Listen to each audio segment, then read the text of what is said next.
Soft clouds surround the seagulls as they frolic over the calm sea, enjoying the good weather. The sea was amazing at how beautiful it was, as if strewn with precious stones. And this place was not easy, because a tribe calling itself Mamak had long lived in this sea. And the inhabitants of this tribe were magnificent mermaids who attracted attention with their appearance, especially their eyes.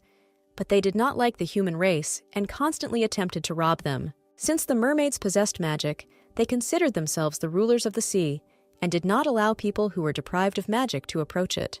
Because of this enmity, Emperor Bebenbark of the Empire declared war on the Mamaku tribe.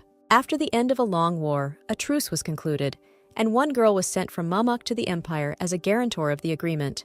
The action itself takes place on the 19th of July, 768 according to the imperial calendar, in the central annex of the imperial palace. 3 girls in matching maid dresses were discussing the flowers, wondering if there were enough of them. One of the girls asked if the other girls were still making pansy wreaths, and then the other girl replied that 10 years had already passed since she left home, so she had long ago realized that she had to follow the rules. However, the girls did not have time to finish the dialogue because they were told to hurry up, because the sun should set soon. The maids were reminded of this by the girl Melina Ludovica von Hanover, who was a court maid, and who came up to warn the others that they needed to keep an eye on the time. Then the heroines asked the court maid to choose the color of pansies, which would be ideal for Mrs. Cordelia. Miss Melina began to say that if the girls wanted to prepare for tomorrow's birthday celebration in this way, then they needed to hurry up, but she did not have time to finish her thought because she stumbled and lost her balance. Because of this, the maid began to fall, which greatly frightened the other girls. It happened so abruptly that everyone simply froze in place, only shouting in surprise. And then an unknown girl appeared behind the maids, who had not been nearby before. While falling, Melina closed her eyes, so she didn't know where exactly she fell, but it felt like she was in water. To understand what was happening, the court maid had to open her eyes to look around. And then Miss Melina noticed that she was surrounded by the sea, and a girl with gills, looking like a mermaid, was swimming nearby. It was clear that the stranger was reaching out to the court maid and turning all her attention to the miss. When the mermaid realized that she had been seen, she smiled radiantly, and then told Melina to be careful. After that, the unknown girl grabbed the maid tightly by the hand.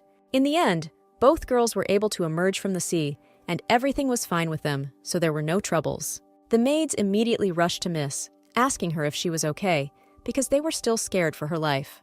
Following Melina, her savior emerged and accomplished her goal very easily, which was even surprising, since it's not so easy to save a drowning person. And this girl really had gills in front of her ears, which looked quite unusual, because it showed that she was not just a person. The mermaid Cordelia, who was a girl from the Maamik tribe, smiled again, noting that she was in time to save the court maid. After this, the girl was once again convinced that Miss Melina was not injured and was in perfect order, which was indeed the case, because she was rescued very quickly. Then the maid said that she was definitely fine, and then thanked Cordelia for saving her. One of the maids noted how good it was that Mistress Cordelia was nearby, because it is unknown what would have happened if she had not been there. The other heroines, meanwhile, admired how amazing this rescue was, because the girl from the Mamak tribe was exactly like a duck to water. And then it turned out that Cordelia is not a purebred mermaid, but a half-breed. The girl was born from the union of a human and Mamak, and as a sign of truce was sent to the Empire to stop the war between the two races. In other words, her very existence is a symbol of peace. One maid admitted that she thought mixed blood was something strange, because she did not even know about the existence of mixed races until she met Mistress Cordelia. And then Miss Melina could not stand it, and told the ladies to refrain from being rude to Mrs. Cordelia, because their words were not tactful. The girls came to their senses and began to apologize, but the half-breed replied that it was all nothing, so it was nothing to worry about. Then the maid noted that the girl was too kind to allow this, to which the mermaid replied that it was all because they had known each other for a long time. And besides, Cordelia believed that it was not in her style to behave formally, so she calmly reacts to such liberties. After this, the girl admitted that she doesn't even remember what it's like to live in water, so the current situation suits her quite well. And then the half-breed added that this was all because Melina was next to her. With these words, Cordelia embarrassed the miss, because she did not expect such an answer at all. But the others thought the mermaid was cute, so all the girls rushed to hug her. Laughing, the heroine began to think that, oddly enough, she did not feel like a hostage in this place. Because of these thoughts, Cordelia began to remember her entire life, thinking about what had already happened. The half-breed had a beautiful ring on her hand, which contained a stone of a delicate pastel color. The only thing the girl remembered was the apology of the mermaid, who had put such a big burden on the child. That day, that unfamiliar mermaid told the girl to remember that people by nature are very greedy and cruel, so none of them can be trusted. The woman also explained to the child what to do if suddenly people force her to use her magic. However, the girl did not remember what exactly this advice was, because the whole memory was very vague. But the heroine definitely remembered that it was this mermaid who gave her the ring that she still wears. So Cordelia remembered that she was given a ring, but she could not remember what she was asked for at that time. It was so long ago that there was nothing left in memory except a gift, which the girl still carefully keeps, but she still doesn't know who this mermaid was to her. The palace was covered with a night blanket covered in bright stars, enticing everyone to go to sleep.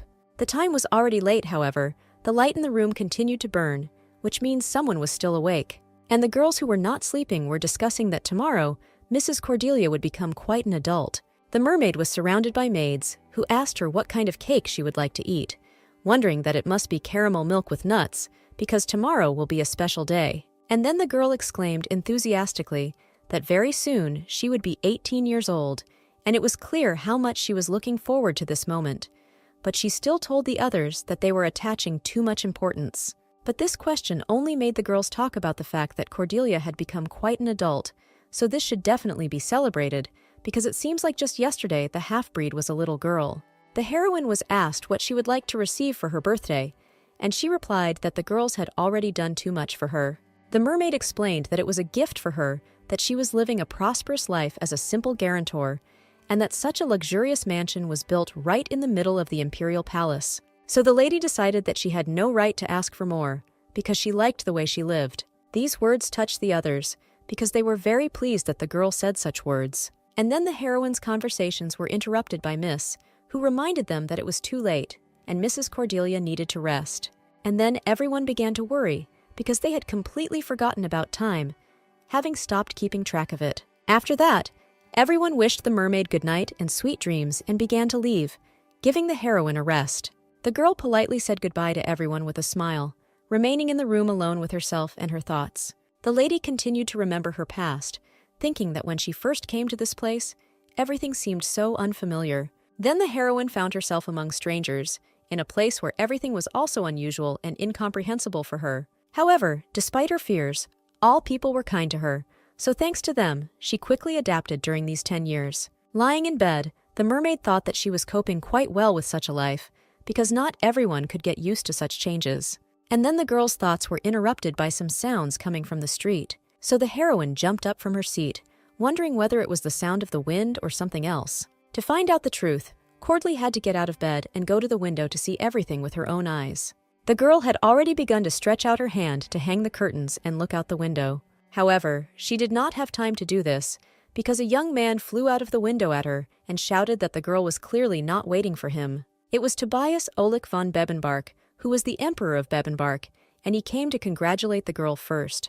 Cordelia was very surprised to see His Majesty the Emperor, because she did not understand how he ended up here. The girl began to worry that the maids might have noticed the Emperor, but the man replied that everyone here already knows that the Emperor treats the hostage as his own daughter, and wishing your daughter a happy birthday cannot be considered a crime, so everything is fine. Then the half-breed replied that the Emperor's sincere words made her incredibly happy. After this, His Majesty apologized, because the girl must be tired of being locked up in this palace, but all this is for her own safety. Of course, for Cordelia, the castle had all the conditions for life, and she never lacked for anything. However, she was still a hostage in this place, as if in a cage, because she was not allowed to go anywhere. His Majesty is truly a merciful man, but due to the possible threat, he was forced to limit visits to the mansion and isolate it from the rest of the territory, and even the workers living here were not allowed to go outside. But the heroine reassured the young man, saying that he was completely fine, even though her life was spent locked up.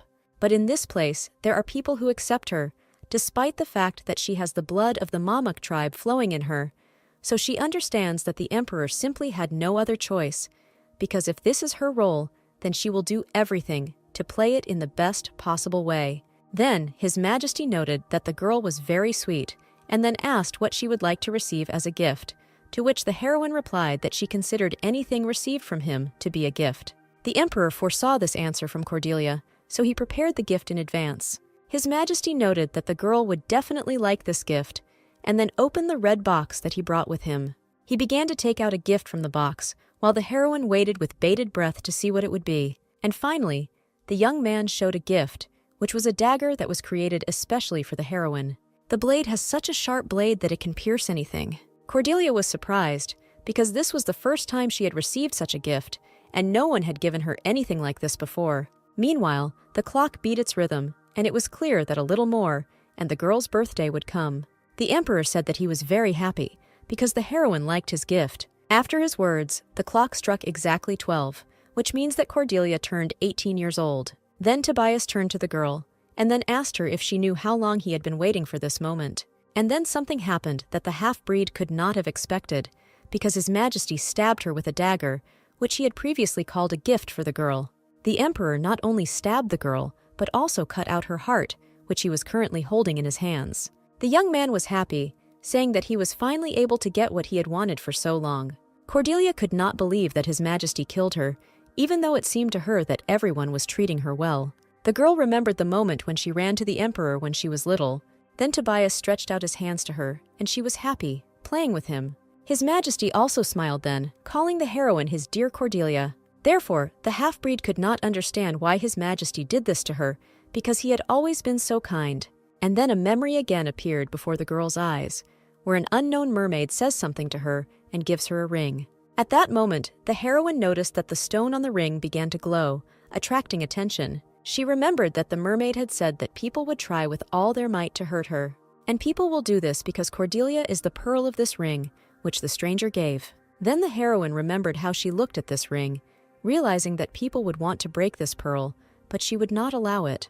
The girl was still conscious, however. It was not for long, because everything began to blur before her eyes. And then the heroine realized that if she wants to have time to do something, then she needs to do it quickly, because she has almost no time left. Cordelia realized that if she wanted to survive, she needed to do something about the ring that could save her. And then the girl grabbed the ring with her second hand, making it glow even brighter. The half-breed's eyes closed, but then she was able to open them again, seeing the light in front of her. At that moment, the heroine jumped out of the bed in which she found herself in an unknown way. It was then that the girl realized that at the moment everything was fine with her, and nothing threatened her life, but only for now. The only proof that this was not a dream was that her ring changed a lot after that. Cordelia stood frozen in place, looking at what had become of her ring. And then Miss Melina ran into the half-breed, asking the girl if she was okay. At that moment, the mistress pounced on the girl who had run in and asked whether she was alive, because the heroine still felt how the blade had been stabbed into her. Then the miss reassured the mermaid by saying that she had simply had a nightmare, because this often happens before important events. The girl asked if it was really just a nightmare, because everything looked and felt like what really happened. Melina said that, of course, this is a nightmare, because today Mrs. Cordelia turned 16 years old. This surprised the girl very much, because she knew that it was now the 768th year of the imperial calendar, and today she turns 18. The court maid noted that the heroine, most likely, has not yet fully awakened, because until the year 768, she needs to wait 2 more years, according to her. Cordelia couldn't believe her ears, because just recently, she was preparing to celebrate her 18th birthday. Therefore, the mermaid rushed off in an unknown direction, which greatly shocked the miss, who did not expect this. The heroine hoped that Melina was just joking, because just yesterday, she was so diligently preparing for her coming of age. The girl remembered that for her 16th birthday, she asked for a chocolate cake. And that day, the maid promised that she would definitely tell the cook about it. While running, Cordelia came across the maids, who were waiting for her with chocolate cake, just as she had wanted 2 years ago. Then the lady began to realize that all this could not be just one big joke, because there were too many coincidences. In addition, on the chocolate cake itself, it was written that the girl was turning 16. Cordelia became convinced that she really went back 2 years ago, and nothing could be done about it. Meanwhile, life was also in full swing in the imperial palace, and various events were taking place. Some child was seriously injured and injured his knee, but help was immediately rushed to him. While the boy was being treated, the others waited patiently for the magic to work. Finally, Tobias Oleg von Bebenbark, who was the prince of the Bebenbark Empire, said that he was finished, and now the child would definitely not be hurt. And then the man and woman who were standing next to each other began to say that every time they were surprised by the healing magic of the imperial family, because this was one of the greatest treasures of the empire. After they praised Tobias, they started shouting at the boy, because if he had been careful, nothing would have happened. The prince began to protect the child, asking the others not to be so strict with him. The young man said that anything can happen in life, and healing magic was originally given by God to help people. In addition, Tobias was happy that he was able to help a child who was seriously hurt. But the others continued to say that the boy got hurt because of his own stupidity, so he could continue to hurt himself and stop taking care of his body, since he got away with it so easily. Then the boy explained that he found himself in such a situation because he was trying to get to the place that everyone said that a mermaid lived there. But even if this is so, this does not mean that the child is allowed to go there. And then the man asked His Highness if he really would continue to hide the hostage from others. No one in the imperial palace had ever seen the hostage, so it was not difficult to understand the reason why a small child was so interested in her. After this, the boy asked the prince if he had seen the little mermaid that everyone was talking about. Tobias didn't know how to respond, so he started talking to himself, thinking of an answer. Without coming up with anything, the young man said that he forgot to do something, thus trying to avoid answering. Then the young man apologized to everyone, said that he would see them later, and then quickly took off. Such an unexpected departure of the prince surprised everyone who was present. The mermaid, meanwhile, still did not understand what had happened, and therefore continued to look at her ring. The girl made the assumption that it was precisely because of the ring that she received as a child that she was able to return to the past. And this happened precisely at that moment when the emperor broke the precious stone with a knife. The other girls noticed the mistress's excitement and the fact that she had an unhealthy complexion, so they asked how the heroine was feeling. Cordelia replied that it was okay, because she couldn't tell them what was worrying her at the moment. And then the girl looked out the window, where the sun was shining brightly and the weather was good. Somehow, this view took all the heroine's attention, as if she remembered something. Then the mermaid decided that she had to believe something, and quickly hurried somewhere. The girl thought that if she really returned to the past, then someone should definitely come to the central annex. Meanwhile, the prince was clearly not feeling his best as he lay on the grass. And what worried the young man was why they asked him something about the mermaid. Did they really notice something that they shouldn't have seen? After that, Tobias raised his head and saw a girl in front of him, looking at him in surprise. The girl then knew that if she really found herself in the past, she would meet him. Seeing Cordelia, the young man smiled at her, as if he had not experienced any worries before. It turned out that His Majesty was lying on the grass because he got stuck in the fence while climbing over it. As a child, the maids often whispered about the prince, saying that he was different from everyone else, because he liked girly things like dolls and ribbons, and once he even suddenly burst into tears during a sword fight. Because of this, everyone believed that he would definitely not be able to become a worthy emperor because he did not live up to expectations. Of course, the boy heard all these conversations and did not understand why everyone was saying that he was strange, because if he likes cute teddy bears, does that mean that he is very different from other people? The child said that he liked floral fabrics the most, so he asked to have a robe made from them. And even such a trifle made the maids worry, because they thought that fabric with such a design was usually worn by girls, and the successor of the emperor himself should wear a strict red satin suit. And the boy didn't understand why they didn't make him a robe from the fabric he liked. And then the girls began to cheat, saying that they could sew a small scarf from this fabric, so they needed to take measurements. But the maids deceived the child, and in the end, he had to wear a strict red suit as required, so it was a pity that no one tried to deal with what he was feeling. And then the prince met Cordelia, who turned out to be the only person who could understand him. In the end, Tobias was able to get out from under the fence, so he thanked those who helped him, because he could not even imagine what he would have done if he had not met his saviors. And then the miss said that if the prince had simply entered from the main entrance, then such a problem would not have happened. Tobias explained everything by saying that he had such a busy day that he himself did not understand how he ended up there. And since it was Cordelia's birthday, the young man spent the whole night trying to make cookies, so he invited the girls to treat themselves, and then they praised the prince, because his laziness skill is getting better every day. Meanwhile, the mermaid was thinking that everything was happening exactly as it was when she was 16. After all, His Majesty got stuck in that hole in the fence last time, and then he had to be helped out. And that time, Tobias also treated everyone to cookies. But these were not the moments that the heroine wanted to check. At that moment, His Majesty said that he had prepared a gift for Cordelia, so he asked her to accept it. The prince admitted that he did not know what to give, so he himself made a special gift for the girl. Then the mermaid thanked Tobias and accepted his gift, probably already knowing what was there. After this, Cordelia asked what was happening outside, because she knew nothing and was wondering how His Majesty was doing. It was clear that this question took the prince by surprise, and he did not know at all what to answer. Tobias realized that he wouldn't be able to escape this time, so he honestly admitted that he didn't know whether to tell one piece of news or not. His uncertainty made the courtmaid worry, because if the prince did not want to talk, then the news was clearly not pleasant. His Majesty apologized for delivering this news on such a holiday, but it turned out that the war against the Mamaks had begun again. Of course, this news shocked everyone, because no one expected this while they had a mermaid living as proof of peace. Then Cordelia realized that everything was really the same as last time.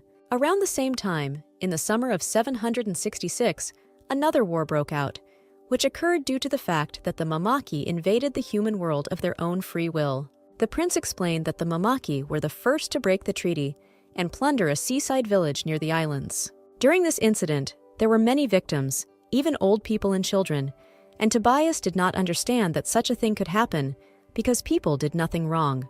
And this means that it's not people who are to blame for everything, but mermaids, who, as it turns out, are very tough. And then the prince came to his senses because he spoke badly about the people of mermaids to Cordelia, so he hastened to apologize to the girl. But the heroine reassured the young man that she still doesn't remember her home well, because almost her entire conscious life was spent here and not among the Mamaki tribe. So Cordelia was not very affected by the words about the tribe, about which she knows practically nothing and does not remember, because her home became a completely different place. And then the heroes heard screams that His Highness the Emperor was approaching them, which took everyone by surprise. Then the mermaid began to push the prince away so that he would hide as quickly as possible. Only the heroine managed to hide the guy when the emperor began to approach them. His Majesty walked with a calm smile, not giving the appearance that a terrible incident had recently happened in the empire.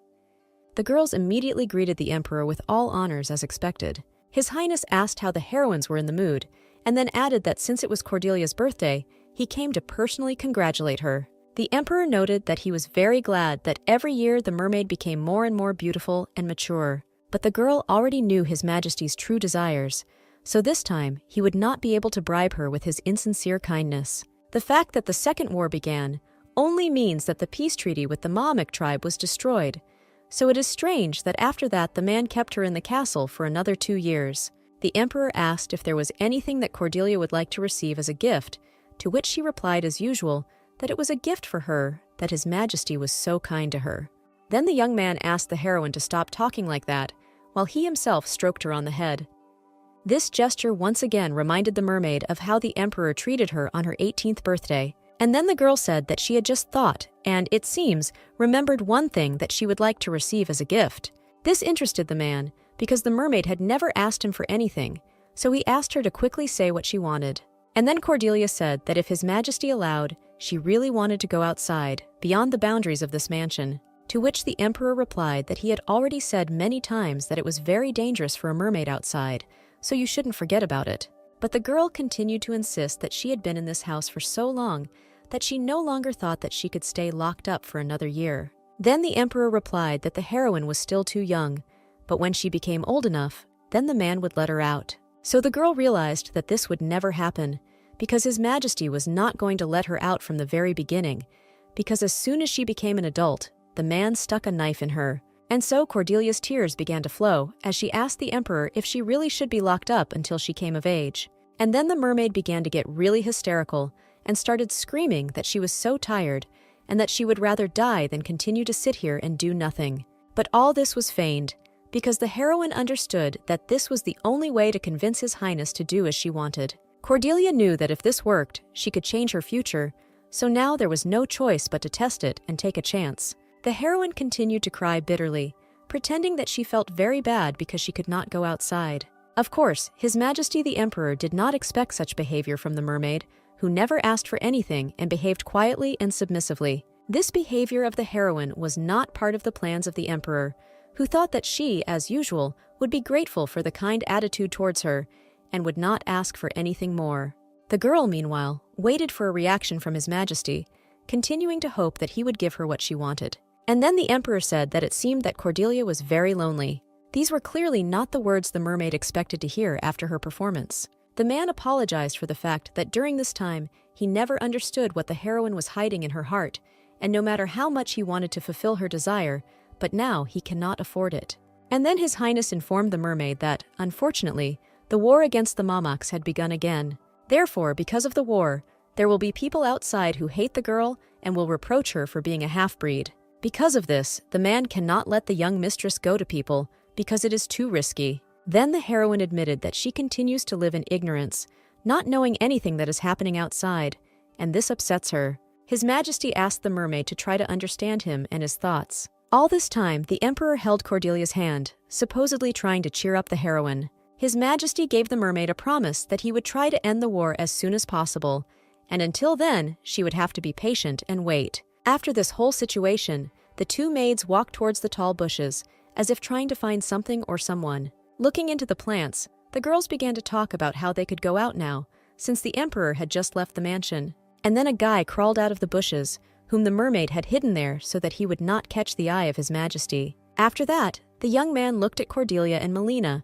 who were standing at a distance from him. The young man looked at the girl with regret, because he understood how painful she was from the recent news. But this news made not only the mermaid worry, but also people who whispered that the war, in their opinion, had long been in the past, but here was such a turn of events. And then another maid approached the others, who tried to reassure them that there was no need to worry. This maid reminded that the imperial family has grown stronger from generation to generation since ancient times. The Bebenbark Empire conquered continents as if it were the will of heaven itself. To console the heroes, the girl began to tell the story of Bebenbark, even though it was quite famous. The story began with the fact that soon after the first emperor took the throne, he fell ill with an incurable disease for a reason unknown to everyone. Many doctors gave him all kinds of medicines, but none of them achieved success. Therefore the emperor accepted his fate and waited, but later heard the voice of the heavenly Lord. The voice said that he would grant this emperor and all his descendants the power that would lead them to a better future.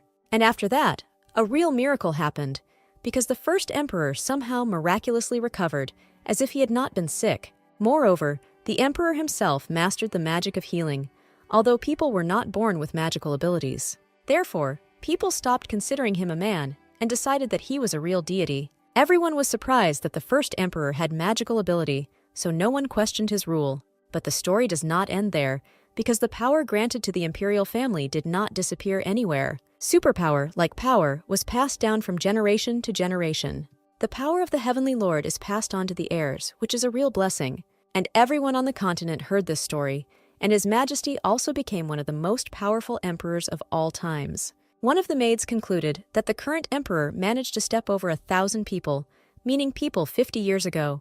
Among the girls, there was one who admitted to the prince that in a world overflowing with magic, when she looks at the face of a young man, she still sees a sweet little boy who has not been touched by this whole war. The young man replied that he would never have thought that someone would ever say something like that to him, and then added that it was all thanks to his dad. As a result, the girls decided that as long as God blesses them, no war will reach them, so they can calm down and trust His Majesty. All this was heard by Cordelia, who did not say a word about this, because she was thinking about something. And the girl was thinking that for a moment, she noticed how the emperor's mood had changed, and then she thought about how a man managed to play a good person so convincingly. Then the heroine began to worry that all the people she knew were also only playing their roles, deceiving her. These thoughts greatly frightened Cordelia, because she had trusted all these people for so many years, living among them. These feelings were noticed by the prince, who asked the mermaid if she had lied to him when she said that she was fine, because he was confused, because he did not know how the girl felt. After this, the young man added that if only he could ask his father to give the heroine more freedom, but he was not sure that he would succeed. But then the young man thought a little more, and decided that he could still catch up with his father and try to make him change his mind, hoping that at least His Majesty would listen to him. These words did not agree with the thoughts that all the people who surround the mermaid are deceiving her. After this, the court maid also approached the heroes with the words that she should have immediately understood this, referring to the experiences of the mermaid. Melina took the girl by the hand, saying that all this time she thought that she understood Mrs. Cordelia. After this, the maid asked the heroine for forgiveness for not being able to see what was weighing heavily on her heart. The maids also ran up to the mistress and began to apologize for the fact that she suffered a lot, and then asked the mermaid to share her experiences with them. After that, Cordelia looked at the prince again, thinking about everything she had heard. In front of the mermaid stood a young man who looked at her with tenderness. And then the girl remembered what the prince looked like when they first met. That day, the boy had a beautiful pink scarf tied on his arm. Noticing the fabric, the mermaid told the boy that she really liked this scarf. The guy was very surprised by this, because before he had only been judged for his taste, so he asked if it looked strange. Cordelia was surprised by this question, because she did not understand why it should be strange. And then the boy explained that it was because he was a man, and men did not wear such things. At this, the girl just laughed, because it doesn't matter who he is. The main thing is that he likes it. This amazed the guy, to whom no one had ever said that, and everyone around him only forbade him to wear what he wanted. Therefore, the prince was very glad to meet someone who does not condemn him, but supports him. After that, the boy stood up and began to brush off his clothes, because he had recently been on the ground and got dirty. And then he told Cordelia that he was pleased to meet her. The young man added that he should have said that from the very beginning, and then extended his hand to the heroine. In the end, the prince invited the young lady to become friends with him, because he liked this girl thanks to the words that she said to him. This is how a strong friendship arose between the mermaid and the prince, which began when they were still children. Cordelia tried to pretend to be brave, but in reality she was very lonely and scared in this unfamiliar place. But fortunately, the girl met a boy who became her first friend and saved her from loneliness, so she immediately agreed to friendship. Day after day, the prince came to play with his new friend. Two children who found each other in this harsh world became close very quickly. One day, the girl hit herself very hard, scratching her knee until it bled. It was then that the little mermaid noticed that the prince was a very vulnerable person. The heroine doesn't know if all people were like this in childhood, but her friend often shed tears in front of her. That time, when the mermaid fell, the boy quickly rushed to help his friend, using his magic. And after that, the girl noticed that her scar had completely disappeared. Not even a trace remained. This made the heroine very happy, so she looked at her friend gratefully. Although the boy often cried, he also smiled many, many times, which could not please the mermaid, because he was her first best friend, and she was happy when he was having fun. And then the girl continued to think about whether the person she considered her best friend for many years could be deceiving her. It's not just about their good mood towards the mermaid, because all these people who surround her have truly become her family. Cordelia considered family to everyone who came to her when she found herself in this unfamiliar world. She didn't know what the others thought about this, but she considered them people close to her and did not want to doubt them. And then the mermaid admitted that she did not talk about her feelings because she did not want to disturb the others, and then added that it seems that she felt helpless for so long that in the end she could not stand it. The prince hurried to tell the girl that she did not need to pretend and lie in front of them, that everything was fine, and he could still try to talk to his father. And then Cordelia said that she was feeling better now, and then asked the prince to promise her that, no matter how much the war grew, he would not hate anyone because of it. The court maid responded that the lady was right in some ways, but she was still overcome by doubts about this request. The mermaid said that they just need to wait a little, and time will fly by so quickly that they will not have time to notice anything. Cordelia was grateful to the others for the support they gave her, because she actually felt better after that. If the girl decided not to doubt any of her acquaintances, then she should believe them, even though the mermaid understood that His Majesty was definitely hiding something from her, and it didn't matter what the secret was, but the heroine wanted to find out the truth. Therefore, Cordelia thought that she would need to talk to the emperor again. The mermaid understood that things were very bad now, because she could not take a single step outside the mansion, and besides, she could do little on her own. The girl decided to restore the chronology of her memories in the hope that it would help her, so she mentally returned to the past. At the beginning of July of the year 766, the Second War broke out. 16-year-old Cordelia was in the middle of the same year. Then, in the same year in August, there was an offensive of the Mamek troops. Somehow, the Archmage joined the war and became a division commander. In the chaos in the close, Mamaki arrived in the city of Salts. And in October, Noah prepared the most delicious cake that the heroine had tasted. And her memories end with the fact that in mid-July 768 she turns 18, and the emperor kills her. It became clear that no matter how much the girl delved into her memories, she never found any useful information. Even information about Noah was not useful. While the mistress was hovering in her thoughts, the maids were in the same room with her, monitoring her behavior. Then one girl asked the other if she thought Cordelia was acting too strange. The maids even began to worry that the mermaid was not feeling well. And while the heroines were discussing the mistress, someone came up to them from behind and called out to them. It was the court maid Melina, who asked the maids why they were just standing around and not cleaning. Then the girls explained to the maid that Mrs. Cordelia was behaving very strangely. The mermaid, meanwhile, continued to try to remember something else, thinking that she might have missed something. But all she remembered was that she was covered in blood. Her eyes were clouded, and the emperor was standing next to him, who cut out her heart and laughed. The girl's reasoning was interrupted by Melina, who approached the heroine and called her. After this, the court maid asked Cordelia what she was thinking about. Then the heroine began to deny that there was nothing special in what she was thinking about. As a result, the girl did not talk about her thoughts, but changed the topic, thanking Millen for bringing tea. But the maid did not let up, asking whether the mistress had become so quiet because the war had started again. Then the mermaid realized that Melina was thinking that the girl was upset because of the war. The heroine understood that it was better to leave everything as it was, because if Cordelia told that His Majesty wanted to kill her, the maid would clearly not believe it. And the fact that the mermaid came from the future will be difficult to explain, because it is really difficult to believe. So Cordelia decided that it would be more natural to pretend that she was afraid of war. And then the mermaid noticed that the court maid had not brought tea for herself, because the heroine expected that they would keep her company. The lady began to talk about how, having heard about the war, she could not help but worry. Moreover, being locked up, it is very difficult to receive reliable information about what is happening outside, and this worries her very much. Luckily, by getting the nuggets of information, Melina will be able to get a rough idea of what's really going on there, so Cordelia won't have to live in the dark. The mermaid replied that she would be very grateful to the maid if she did this for the girl.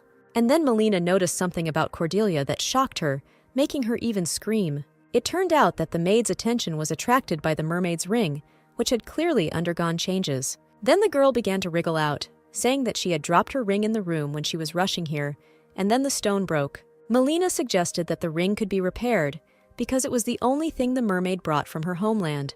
But Cordelia replied that she didn't think it would be possible to repair it, and that was already a long time ago. The maid began to say that this thing was most likely expensive for the heroine, but she argued, explaining that it was a trifle, and then simply turned Melina's attention to the fact that the sugar had run out. So Melina hurried to bring more sugar, apologizing for not noticing that there was no more sugar. The mermaid then waved to the girl with her hand, which had a broken ring on it. Then the court maid again turned her attention to the ring, thinking about something of her own. And then the story takes us to a man who told his daughter that a woman's duty and happiness lies not only in the birth of a son, because such views are already outdated. After this, the father told the girl that she too has the right to be an heir and have the opportunity to make her dreams come true, and if her desire to become a knight is not a passing whim, then she can try to hold a real sword in her hands. Then the girl stretched out her hands to, a little nervously, take her father's sword. The man patted his daughter on the head, and she tightened her grip on such a dear thing to her. In conclusion, the father said that the girl is free to live the way she wants. And then the good weather gives way to bad, with heavy rain and a black, black sky. But people were in no hurry to hide from the rain, standing under it with sad faces and in gloomy clothes. Everyone said that they would never have thought that Prince Leonhar would die so suddenly. And then they began to whisper that the people of Hanover would only triumph when they heard this news, because he wanted to pass everything on to his only daughter. And now that the son has the opportunity to inherit the place of head of the family, the elders will definitely choose a boy and not a girl, as the prince wanted. The children heard all these conversations, and then the boy began to snuggle as close to his sister as possible, trying to hide from prying eyes. Then the girl began to calm her brother Bill, telling him that everything would be fine. But the boy was still worried, realizing that his body was very weak and he was not as smart as his sister, so he did not want to become the head of the family. These words touched the heart of the girl, who looked sadly at Bill. The heroine began to tell the boy that he was not weak, and from now on he would be responsible for their family, so he needed to pull himself together. It was then that the girl realized that nothing was changing at all in the world. When the girl's father left, her dream went with him, so she decided to temporarily take on the role of eldest and help her brother manage the family. After some time, the girl's friend began to swear at Millie because she decided to become a maid in the imperial palace. Millie explained that it was not her decision, because it was the elders who forced her to do it.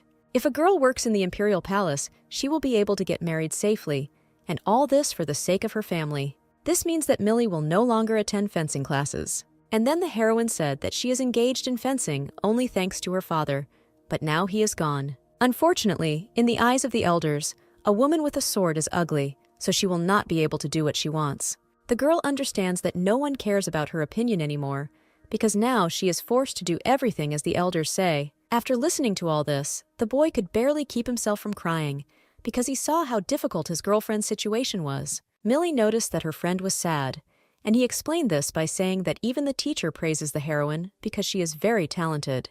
Besides, when the girl becomes a maid, the boys will no longer be able to play as before. The heroine smiled kindly at her friend, trying to show with all her appearance that she was fine, so that he too would no longer be sad. After this, Millie asked Noah if he had heard of a separate palace in the middle of the imperial palace. The guy asked if this was the same palace where the hostages from Mamak lived, to which the girl agreed. Then the heroine added that in the future, when she gets older, she will work there. At first, these words shocked the guy, so he fell silent, thinking about what he had heard. But as soon as Noah thought it over, he was very happy with what he heard.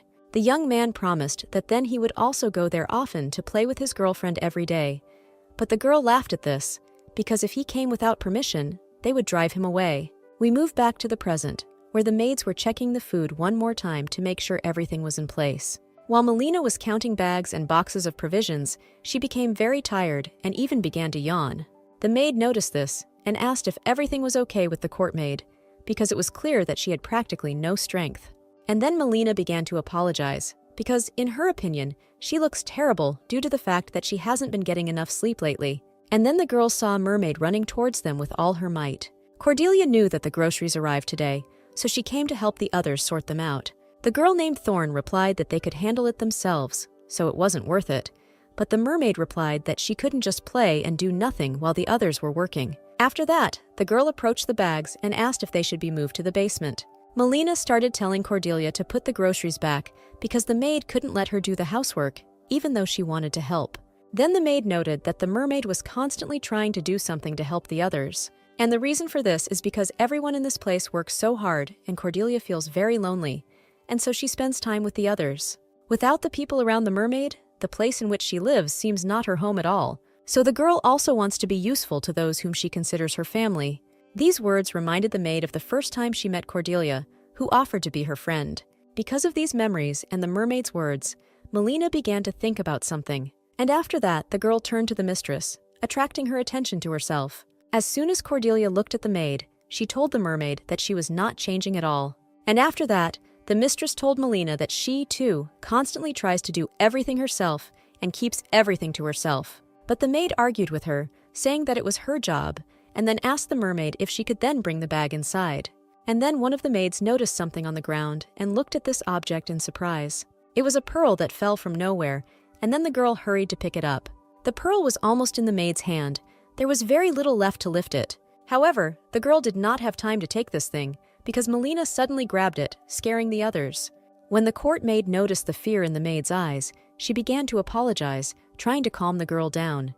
Cordelia didn't understand what had just happened, because she saw how nervous Melina was, but didn't know why. So the day passed and night came, and a bright moon appeared in the sky. The girls wished the lady good night, and she in return wished them sweet dreams, and everyone went to get ready for bed. When everyone left, Cordelia grabbed her shoulder, which hurt her because she had overdone it carrying the boxes. Therefore, the girl decided that it would be better to lie down as soon as possible and rest. And then the mermaid noticed how beautiful the full moon was in the sky, that even outside at night it was light. Cordelia stood and admired how bright the moon was shining, looking at the view from the window. And then the heroine, thanks to the bright light, noticed something that surprised her very much. It turned out that the mermaid saw His Highness, who was standing under her windows. Of course, the girl became interested in what the young man was doing here at this hour. Therefore, Cordelia decided that it was better for her to go down to him to find out everything herself. The castle at that time was dark and empty, because everyone had already gone to bed. The lady had already gone down and was going out into the street, looking around in search of the young man. The girl didn't understand where His Highness had gone, so she started calling him. It was very strange, because the young man was standing in this place just a minute ago. And then the heroine remembered that when she met the prince, Melina began to look for her, interrupting the acquaintance. The maid approached the girl, and it was clear that she was not in a good mood. However, Cordelia did not notice the girl's mood, so she calmly greeted her and introduced her new friend. And then, unexpectedly for the mermaid, the maid hit the girl's new friend on the head. and then Melina began to scold the guy because she told him to be careful. And while the friends were arguing, the lady was confused about what was happening. As soon as the girl stopped being angry, she apologized to the mermaid for her behavior because she shouldn't have behaved like that. This is how Cordelia found out that her new friend and the maid were engaged in fencing together. And then the mermaid asked Melina why she didn't tell her that she knew how to wield a sword, because she would have loved to see it. The girl admitted that she did not talk about it, because she did not consider it something special. And the prince said that Cordelia would definitely like it if she saw Melina in action, because even their teacher always says that she grasps everything on the fly, and even added that the heroine is a real fencing genius. With these words, the guy really confused the girl, who didn't understand why he was saying this. And then Melina said that His Highness is bad in everything except brute strength, and that he always cries before the start of sparring. And then it was the guy's turn to ask why she was telling this. During sparring, the boy is worried that he might accidentally cause harm, so he is afraid to attack. Laughing, Cordelia remarked that the two were very close for His Highness to come all this way to see his friend. And then the mermaid invited Melina to become her friend, taking the girl by the hands, and then added that the three of them could be friends. However, the maid, in turn, snatched her hands from her mistresses. And the reason for such actions was that the girl considered it unreasonable. Then the prince began to persuade Millie into this friendship, and the mermaid thought that since the heroine refused, then she was uncomfortable being around Cordelia. It turns out that it's not that the maid is uncomfortable around her mistress. It's just that the fact that the mermaid lives here as a truce means that Cordelia is quite an important person. This refusal greatly upset the heroine, who wanted to be friends, but her position prevented her from doing so. Melina is just a maid tasked with serving the mistress, so being a friend is an honor that does not correspond to the status of a girl. Remembering this, the mermaid realized that a lot of time had passed since that incident, and then Melina came to the mistress along with the maid, informing her that it was already morning and it was time to get up. In response to this, Cordelia also wished everyone good morning, although she herself was not yet fully awake. The maid noticed that her mistress looked tired, and so she assumed that the mermaid did not get enough sleep. Then the girl explained that the moon was so beautiful yesterday, and that's why she stayed up late at night looking at it. And then the heroine remembered that she had seen His Highness last night, so she asked the others if they had noticed him. This question made the court maid very worried for some unknown reason. Meanwhile, the maid said that perhaps he had some important business at such a late hour. To which Melina replied, laughing, that it was unlikely, because it really sounded strange. There are only ladies in this palace, so His Highness would not come here in the middle of the night. So most likely the lady simply mistook the shadow of the tree for His Highness. After listening to the maid's suggestions, Cordelia agreed with her. Therefore, the mermaid left thoughts about His Majesty and said that they should have a good time this day. The girl had a delicious breakfast, and so she sat at the table with a happy smile. After that, Cordelia and the other girls went for a walk, and then the lady was also in a good mood. And so night came, and everyone went to bed so that they could spend the next day just as well. And only the mermaid did not sleep, because she thought that she could not mistake the shadow from the tree for His Highness. There was a full moon last night, so it was too bright to tell the difference between a shadow and a person. On top of that, it was quite funny for Cordelia to watch how Melina tried to get out of it, which means that she was definitely trying to hide something. That's why the girl was on the street at night, because she wanted to find out what they were hiding from her. And the heroine's expectations were justified, because she saw a young man who came again, as she had expected. And then she saw Melina running to meet His Majesty. The girl wondered what these two were doing in this place so late at night. It was the maid who denied His Majesty's appearance near the castle at night, and it was she who now came to meet him. While Cordelia was thinking about this, she realized that those she was watching were heading in her direction. The mermaid hid behind the wall and heard Millie saying that the lady most likely saw His Majesty, so he should have been more careful. The young man was frightened, but the maid reassured him by convincing Cordelia that she had simply mistook His Majesty for someone else. But after that, Melina asked the young man to be careful, because the mermaid was certainly not stupid, so she could figure them out. Cordelia heard all this and began to think that the people she trusted were hiding something from her. His Majesty, meanwhile, agreed with the maid's words and decided to be even more careful next time. The heroes were heading in a certain direction, and the girl realized that they were heading towards the greenhouse. And of course, Cordelia followed the couple, not understanding what they needed there at such an hour, and she didn't even remember something like that happening 2 years ago. The girl thought that they could be deceiving her all this time, which means that they are involved in the Emperor's plan. But to the last, the mermaid wanted to believe that Tobias and Melina were on her side, because if they had been deceiving all this time, then she had nowhere else to go, because they were her family. The heroes entered the greenhouse and sat down at the table, and Cordelia continued to watch them. The girl tried to see as much as possible, however. Because of the partitions, it was difficult to see anything. The heroes were discussing something. His Majesty was talking about what should be put where, and Melina was trying to understand what the young man was doing. Tobias tried to explain to the girl how to do things, and she swore at him that this was some kind of nonsense, and His Majesty needed to be explained normally. The maid shouted to the young man that since he agreed to help her, then let him explain normally, and he told her that it was not his fault that she did not want to work harmoniously. The mermaid was very puzzled by this altercation, because she still did not understand what her friends were doing there. Cordelia tried with all her might to understand what was happening there, and at that moment, a frog jumped up to her. And then this frog jumped onto the girl's hand, which scared her very much. It was then that the heroes heard a scream and turned towards it to understand what had happened.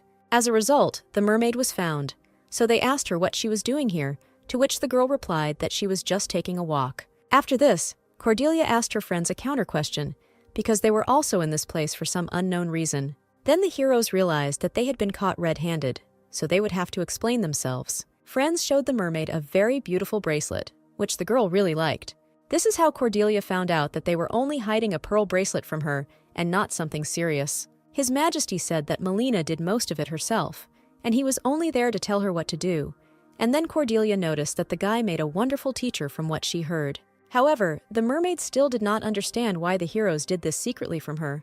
And then the maid explained that even though the mistress's birthday had already passed, it was supposed that this decoration would be a gift, because the girl's ring had broken, so Melina wanted to please the mistress. Cordelia was finally convinced that she was in vain to suspect her friends of something bad, because everything turned out to be completely wrong. Then Millie apologized to the others, because it was supposed to be a surprise for the mermaid, and she found out in advance, not to mention the fact that it caused a lot of trouble for Tobias. The maid was very upset because she decided that she could not do anything, but Cordelia told her not to think so. The mermaid felt guilty because she did not trust enough those whom she considered her family. Melina's sad thoughts were interrupted by His Majesty, who told the girl that she was again too harsh on herself. After all, the girl tried her best to prepare the gift, so she doesn't need to put herself down like that.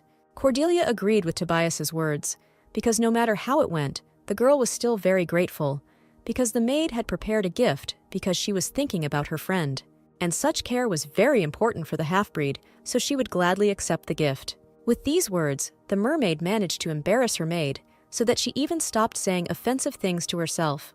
And then Millie remembered how Cordelia had followed her, asking her to become friends. That time, the girl asked the mermaid how many times she had already asked the maid to become her friend, but the mistress replied that she would not leave it just like that.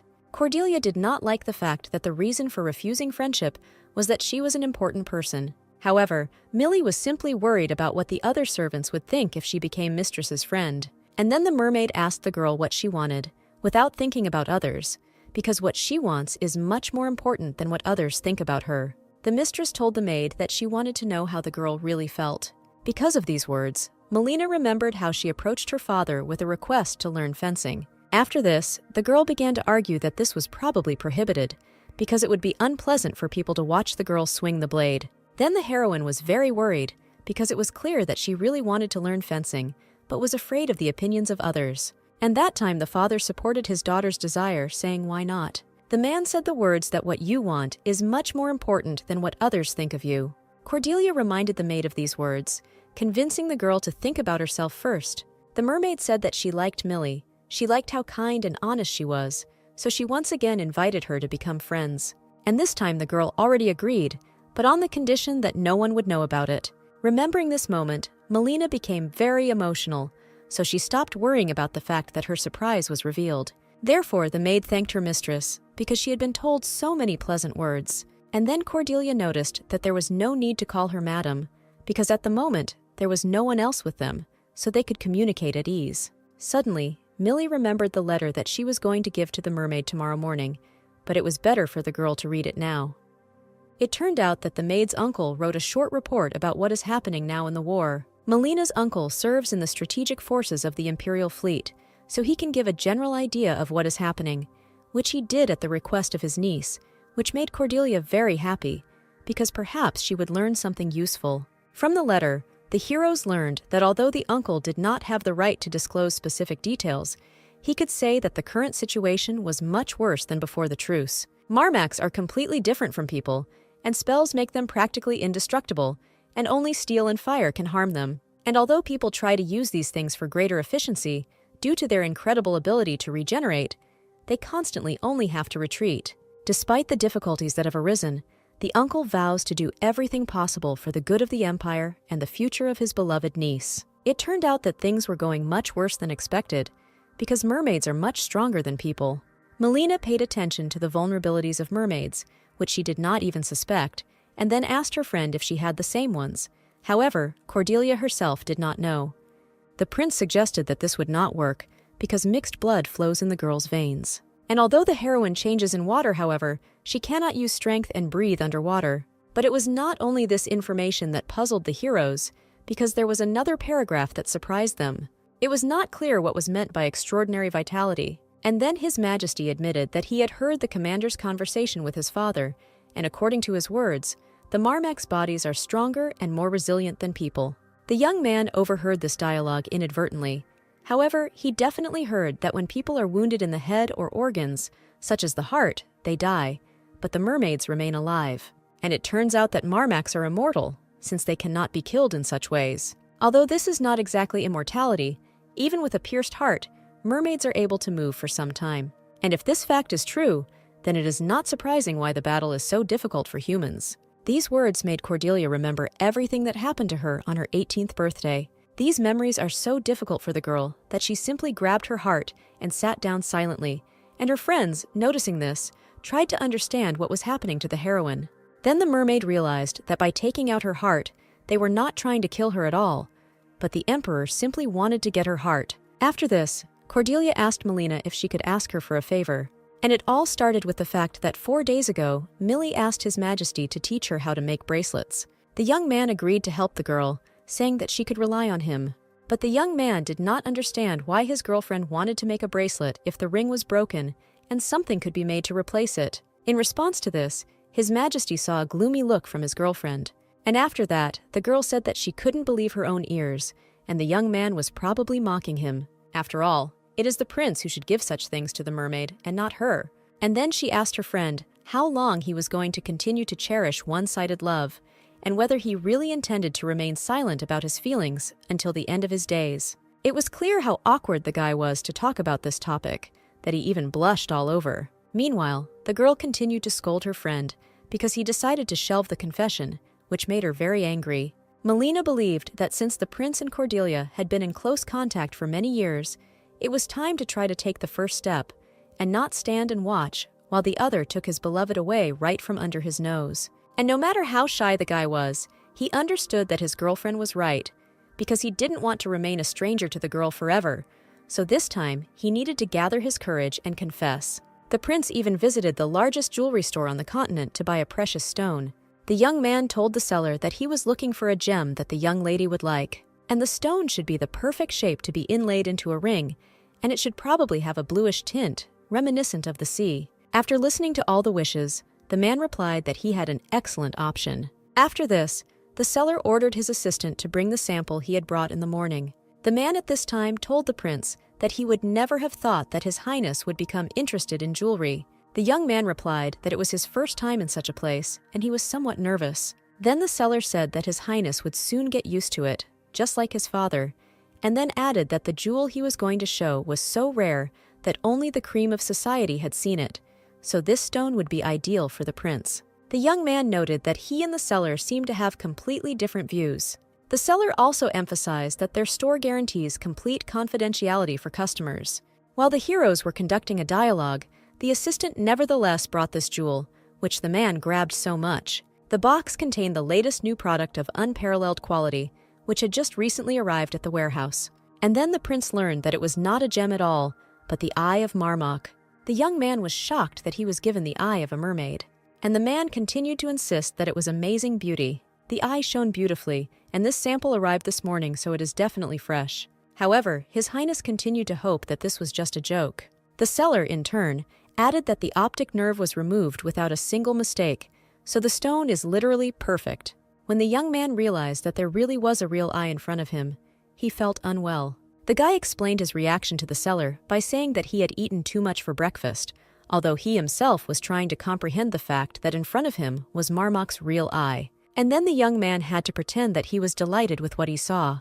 The seller was delighted with the prince's reaction and continued to praise the mermaid's eye, talking about how rare it was. Moreover, only the imperial family has the right to supply jewelry of this kind.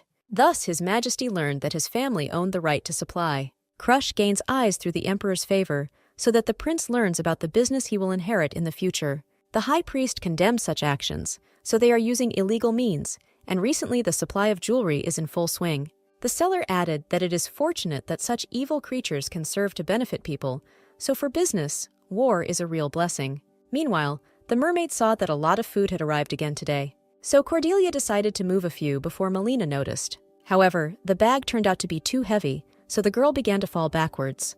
The heroine even closed her eyes, expecting to fall, but someone's hands managed to catch her, and Cordelia was saved by His Majesty, who told his friend that she should be more careful. The mermaid was very happy when she saw Noah in front of her, because he helped her a lot. When the heroine was able to get back on her feet, she asked the guy what business he came for today, and then the young man admitted that he had not come on business, but because he wanted to see Cordelia. After these words, the mermaid, with a puzzled look, extended her hand to the young man, stroking his face. And then the girl asked His Majesty what happened, thinking that something bad had happened. The young man clung to the heroine's hand and then admitted that her guesses were correct. While the guy rubbed his cheek against the mermaid's palm, she began to be very embarrassed by this. Then Cordelia asked her friend to tell her everything, and meanwhile she was thinking about why her heart was beating so quickly. As a result, the heroes went to a quiet place where there were no other people, so that the prince could share what was bothering him. Seeing the guy's excitement, Cordelia asked if he was sure that everything was all right with him. Then the hero said that he did not know whether it was true or not, so it was better not to bother his head with empty guesses. The guy understood that he was unlikely to be able to tell everything to the mermaid, because it was directly related to her, and besides, the young man believed that it was too cruel to be true. His Majesty suggested that the store owner was using strange gossip and deceiving customers, because his father would not hide something so important from the prince. And then the guy asked his friend what she would do if she accidentally found out something that it would have been better not to know at all. The girl admitted that in this case, she would prefer to get to the bottom of the truth. The mermaid admitted that she also has things that you can't tell anyone, for example, that lately she has been doubting herself quite often. Since childhood, Cordelia has been waited on day and night, but she is not sure that she is worthy of this care. And because of the feeling of guilt, the heroine tries to help others as much as she can, but there is nothing in which she would succeed. The heroine is not as good with her hands as Noah, and does not wield a sword like Melina. And this makes Cordelia feel like an old vase that is useless because it is empty. No one knows the future, but if the war ends, then the mermaid's only purpose as a captive will disappear. And then the prince told his friend that she was much more than just a prisoner. The heroine laughed because she hoped to console His Majesty, but in the end she herself receives consolation. The mermaid admitted that if she finds out something bad, she would prefer to face it face to face, and no matter how painful it would be. The young man noticed that the words Cordelia spoke were very similar to her. Then the prince added that he could not do the same as the heroine, and this is the reason why he likes the mermaid. And the favor that the mermaid asked for that night was that the girl needed an audience with His Majesty, so she asked Melina to send a request. Then the maid asked the mistress what she wanted to talk about.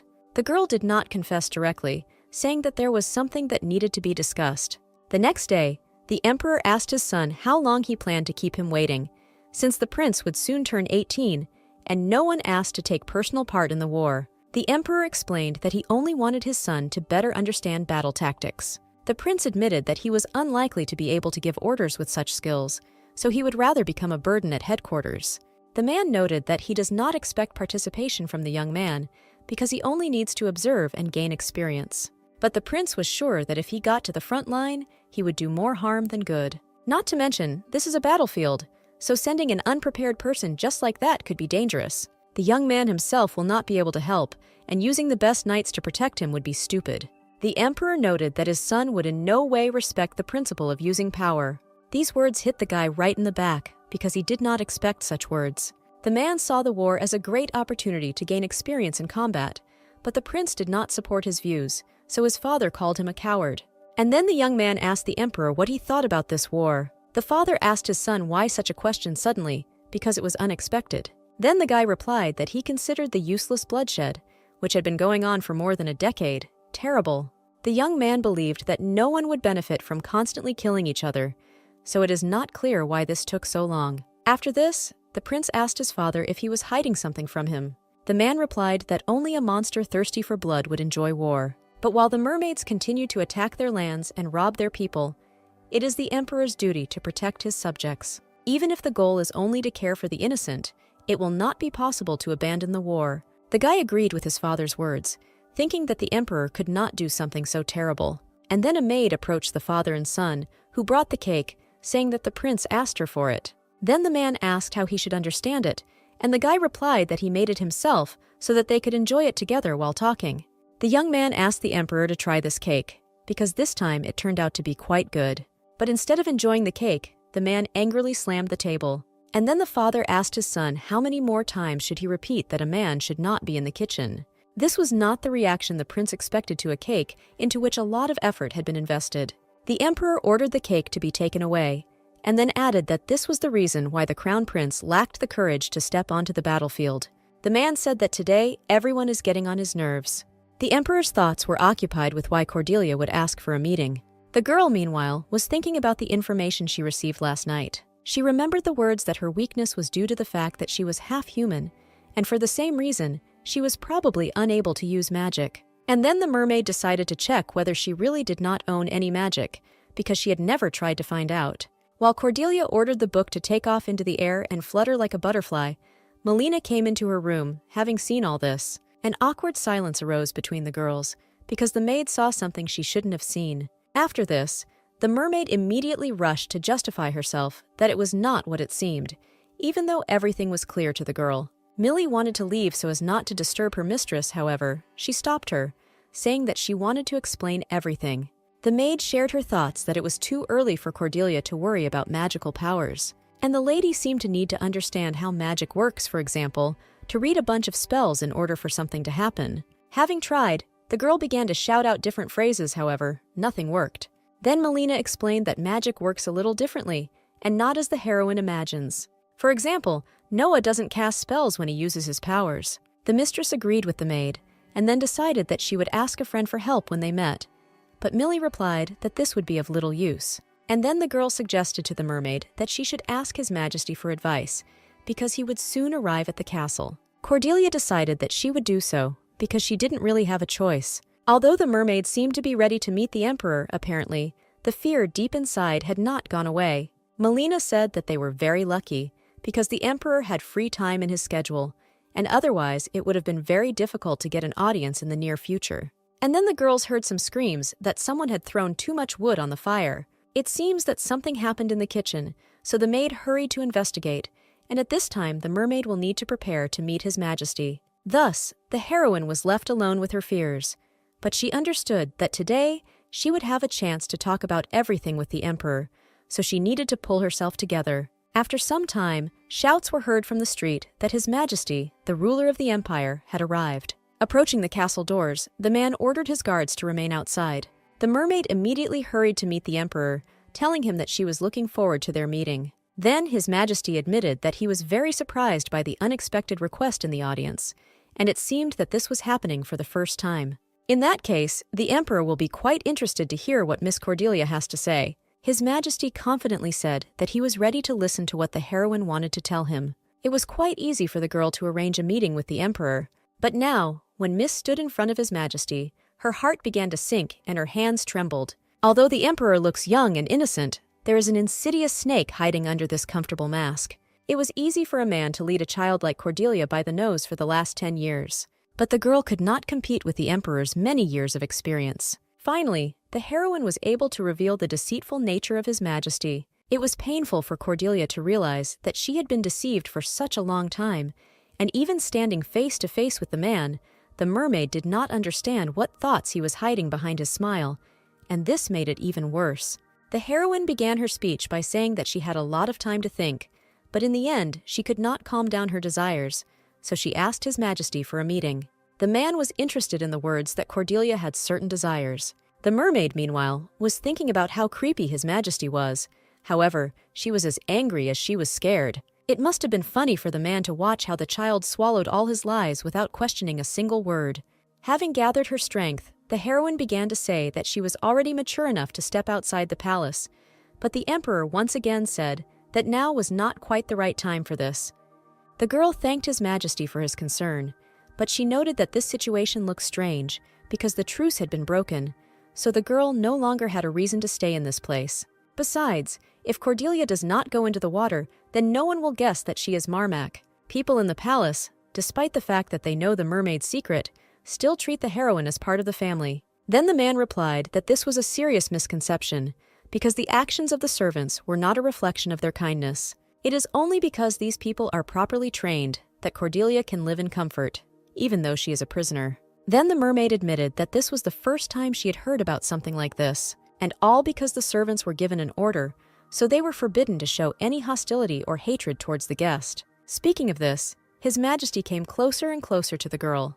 The emperor said that he hoped that the heroine did not hold any grudge against the servants, so that although Cordelia would not find out the truth, among the people around her, there may well be those who despise her. It turned out that the girl knew absolutely nothing about the fact that the servants simply received the appropriate education.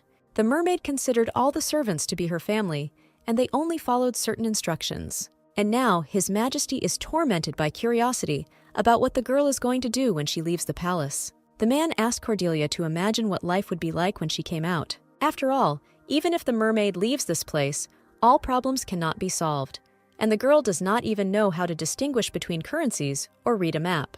While the emperor advanced more and more on the heroine, she herself only backed away. His Majesty asked the girl what she hoped to achieve, since she did not even have basic knowledge. Then Cordelia shouted that this was too cruel, because the man was really putting a lot of pressure on her. Here the emperor could not restrain himself and started shouting, trying to get an answer from the heroine. And after that, the man calmed down again and asked the mermaid what she was really good at, because for someone who is not capable of anything, she allows herself too much. These words hurt the girl very much, because she herself often worried about this. His Majesty believes that without all the care and support given, Cordelia would not have lasted even a day. And the man came closer and closer to the girl, saying that everything he does is done for her good. So the heroine behaves very stupidly because she is not even able to take care of herself. Due to the fact that the emperor continued to advance towards the girl, she touched the vase. And so when Cordelia pushed the vase, it broke into small pieces. The girl looked at His Majesty with fear in her eyes, who didn't even bat an eyelid. After this, the man told the heroine that it was very ungrateful of her to do this. The emperor added that Cordelia was very lucky, but she could not realize it.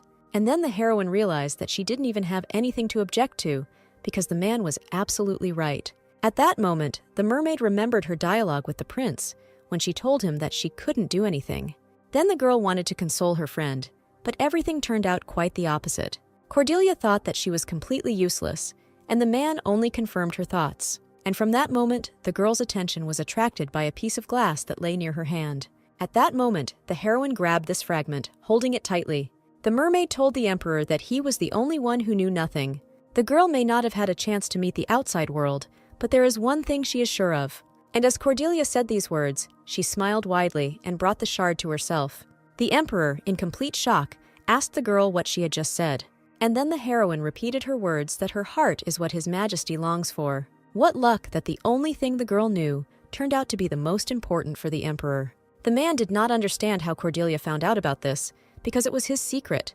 Besides, until now the mermaid acted as if she knew nothing about it. And there are those who could tell the heroine about this. And then His Majesty thought that perhaps the mermaid knew everything from the very beginning. Then Cordelia suggested skipping the small talk and getting straight to the point. All this time, the heroine held the fragment to her heart so that the man would agree to negotiate. And if the emperor does not make contact, he will lose the only thing he desires most. After the meeting, the maid looked at the mermaid's hand in surprise. Melina asked what Cordelia was doing at the audience, because most likely, something terrible had happened. And the mermaid replied that she simply accidentally came across a flower vase. But the maid did not believe it, because the girl also had a wound on her chest. Then Cordelia explained that a fragment of the vase simply flew to her when it broke. However, Millie did not believe it. The girl pointed out that the mermaid simply wanted to talk to the emperor. After this, the maid asked the mistress to tell her everything because she was worried about her friend. But Cordelia once again replied that nothing had happened, which made Melina very angry. The mermaid did not say anything to this, because she understood that if she were in the girl's place, she would have reacted the same way. A minute earlier, Cordelia had bumped into Melina as she tried to quietly slip into the room. The mermaid did not want to deceive her friend, so she did not know what to do. While the mistress was thinking about how to quickly escape, she was interrupted by the maid, who began to tell the mermaid that she had been behaving very strangely lately. Millie decided that, most likely, her friend was in big trouble, and she, in turn, tried to convince the girl that everything was wrong. And then the maid said that if the mermaid is not trying to hide anything, then let her tell what exactly happened at the meeting. After all, Cordelia said that the girls were friends, and now she treats Melina as if they were strangers. At that moment, the mermaid noticed how much pain she was doing to her friend, whom she considered her family. Then the lady admitted that she had broken the vase and used the fragments to threaten the emperor with her death. Melina asked her friend why she did this, because it was very dangerous, and then Cordelia explained that she just wanted to leave the mansion, and the emperor continued to refuse. But the girl still didn't understand why she would risk her life for something like this.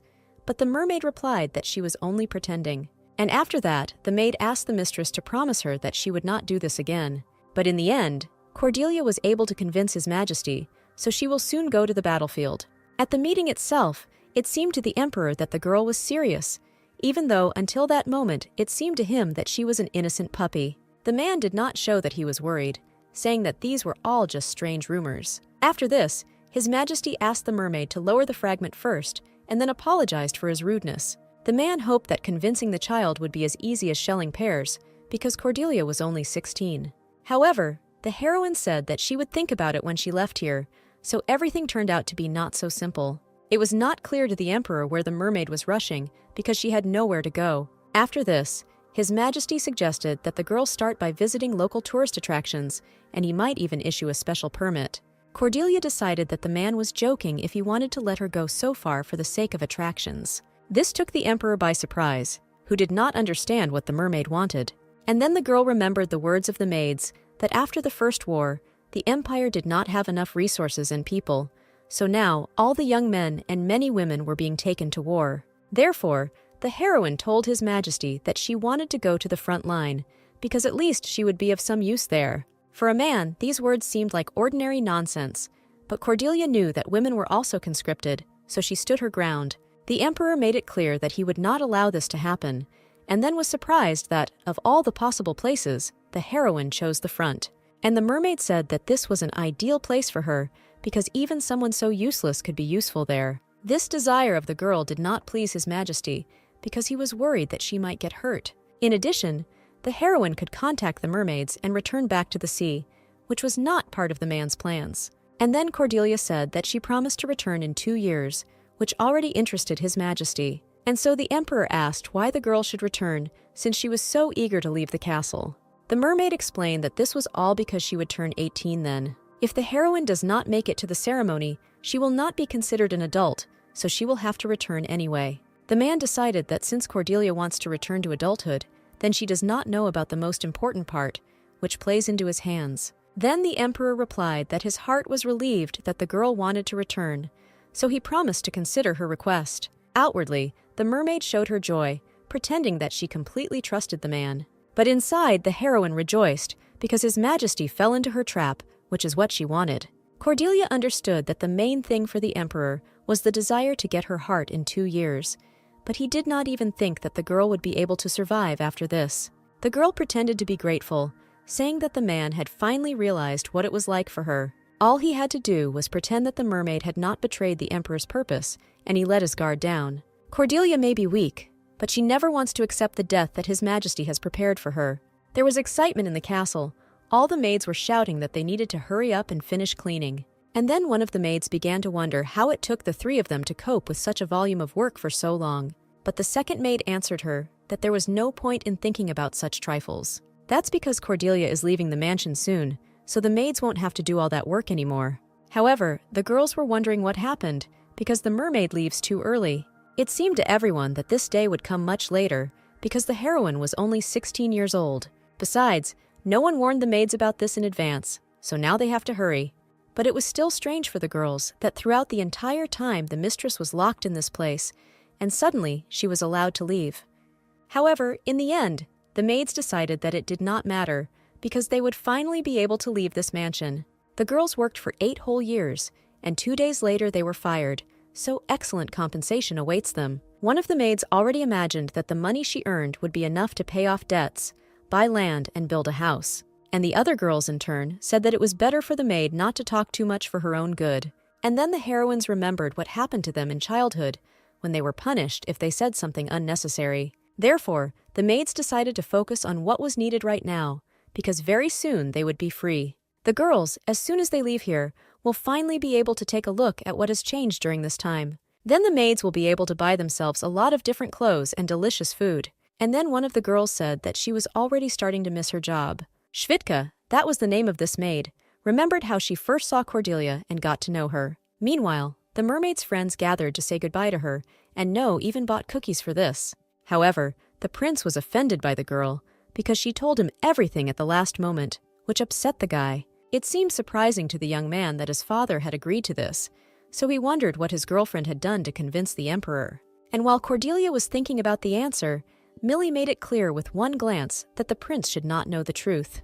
And then the mermaid said that His Majesty simply could not resist the sobbing lady. However, the guy said that his father was unlikely to be moved by tears, so he didn't believe it, and he also didn't understand why the girl would go to the battlefield, because it was very dangerous. Cordelia asked her friends not to worry about her, because she would be far from the front line, but would simply go to run errands in a field hospital. And on top of everything else, Melina will go with her, so the mermaid will not be alone. It turned out that the prince found out about this only now, because he was very surprised by this news. The young man, in turn, was sure that Millie was going to return to the dukedom, but the girl replied that she could not leave the mermaid alone, because then she would end up in the next world from worries.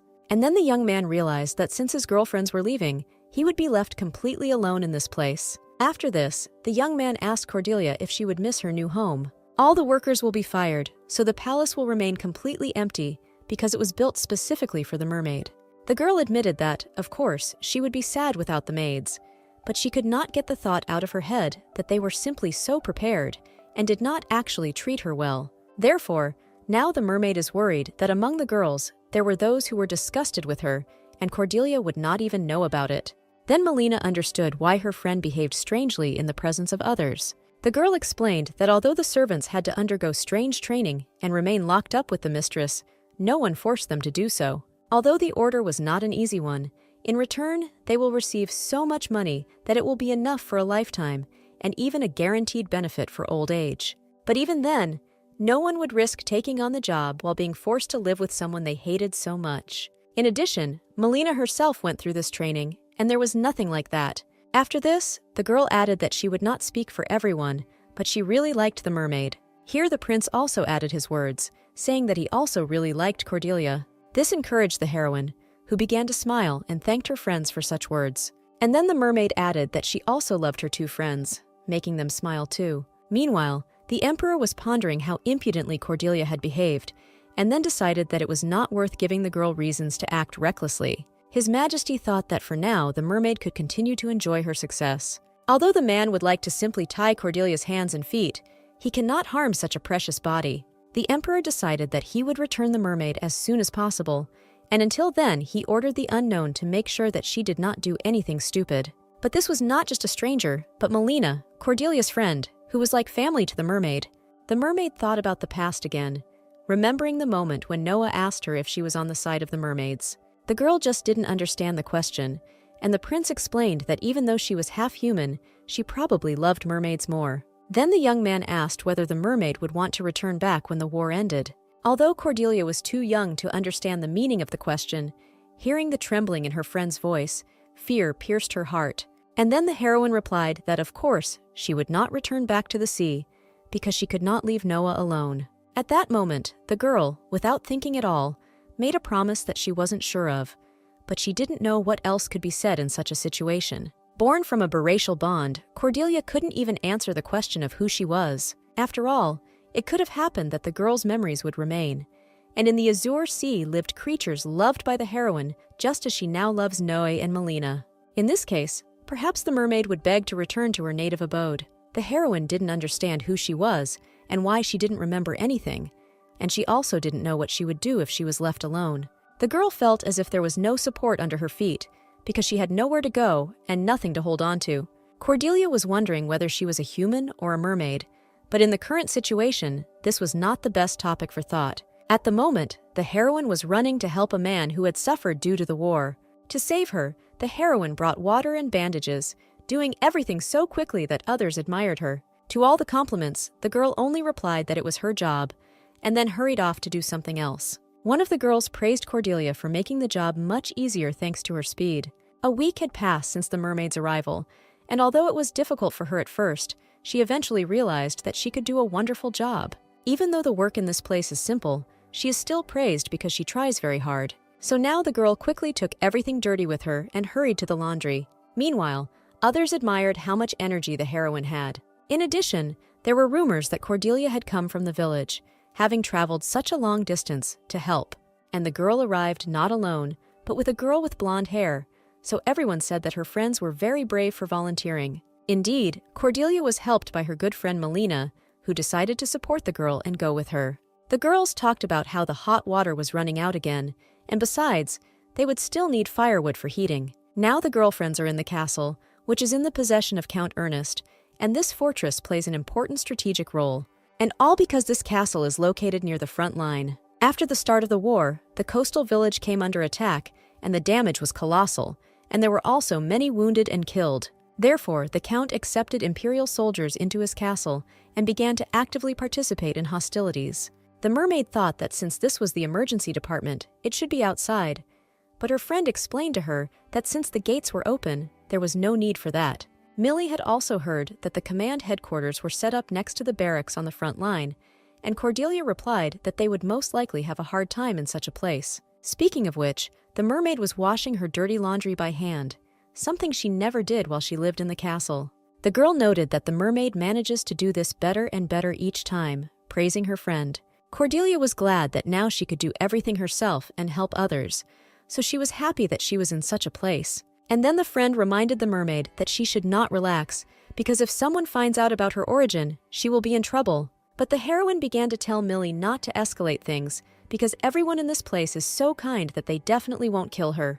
And then the blonde replied that her friend underestimates human hatred too much, so the mermaid must do everything not to get caught. And then the conversation of the heroines was interrupted by another girl, who also came to them with dirty laundry in her hands.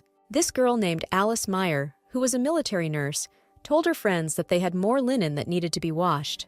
Then Cordelia took all the linen from the nurse, and Alice thanked the girls for their efforts. After this, the mermaid asked the girl what the current situation was on the battlefield, to which the nurse replied that everything was terrible, which could be seen from the wounded who were brought in almost dying. Those who survived were lucky, although they became disabled because the wounds were too severe. And then Alice added that it was all because of the nasty animals, which the girl called damn sea rats. It was then that Cordelia realized that the nurse really hated the marmots, which Alice agreed with. The nurse believed that all mermaids live for is to prevent people from existing peacefully, and while there is an opportunity, it is necessary to exterminate every single marmot so that not a single monster is born again. And then Alice added that the Emperor treats the war with disdain because he left that girl, meaning Cordelia, alive. The nurse believed that there was no point in worrying about the captive because so much had already happened. In Alice's opinion, it would be better to take the trash to the scaffold and behead him. But the nurse was interrupted by a girl who ran in and said that they needed help with the wounded. And then the friends were left alone again, because Alice ran to help the others. Cordelia then thanked Millie for the words she had said earlier, and then said that she would remember them. The heroine realized that people would not accept her because she was of mixed blood, but the girl understood that she should not lose her head, because escaping from captivity took a lot of effort. However, the mermaid still did not understand how she could not be afraid of people, because if they found out the truth, they would behead her.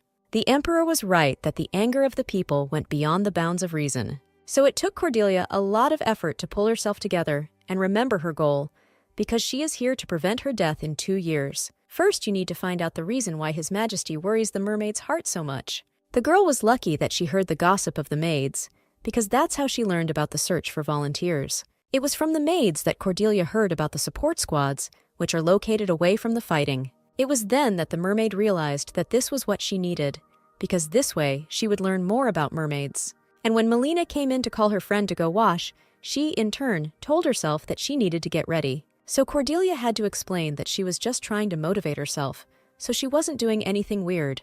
And all this because of the words that Nurse Alice said, because she opened the mermaid's eyes. It was then that the girl realized that many would hate her for being a half-breed. After all, for people, marmots are monsters and their worst enemies. But her friends supported the mermaid, because the girl was not to blame for the war, so there was no point in blaming herself. It turned out that the girl wanted to run away many times, but each time she understood that she did not want to leave Melina and Noah. It is easier for Cordelia to face her fears and go through all the difficulties than to find the strength to leave her friends. Count Ernst Oliver von Robtach, meanwhile, told the general that he could no longer just sit in his castle and watch everything that was happening.